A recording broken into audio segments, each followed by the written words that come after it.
Je vais revenir sur le complexe d'Oedipe en rapport avec le péché originel. J'ai été inspiré par un ouvrage que, en 65, il y a 60 ans, j'avais lu à l'époque, Triomphe de la psychanalyse, de Pierre Daco, aux éditions Marabout. Et il nous parle du complexe d'Oedipe chez le garçon et chez la fille. Et actuellement, je suis les activités d'une certaine obédience religieuse, où on est constamment en train de parler du péché originel,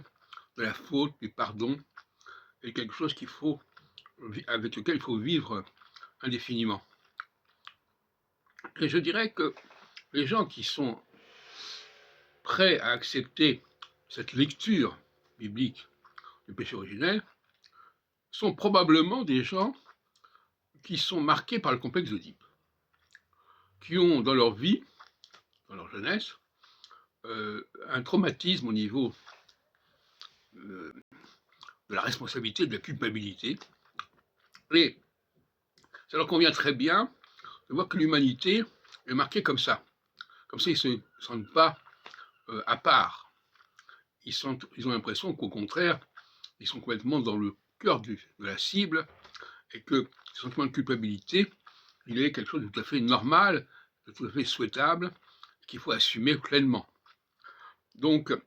si je vais psychanalyser justement cette théologie du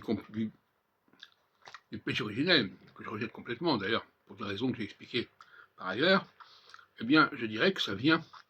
c'est les gens qui vont adopter cette lecture de la Bible, Adam, le fruit défendu, la faute,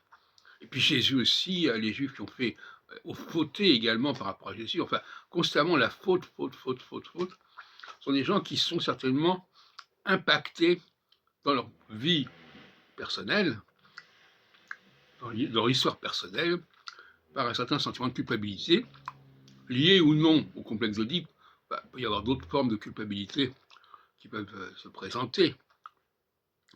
mais je crois que ce n'est pas par hasard que les gens vont adopter telle ou telle religion, telle et telle lecture de telle religion, parce que ça fait résonance avec un vécu et ça les aide à mieux vivre avec ce vécu, même si effectivement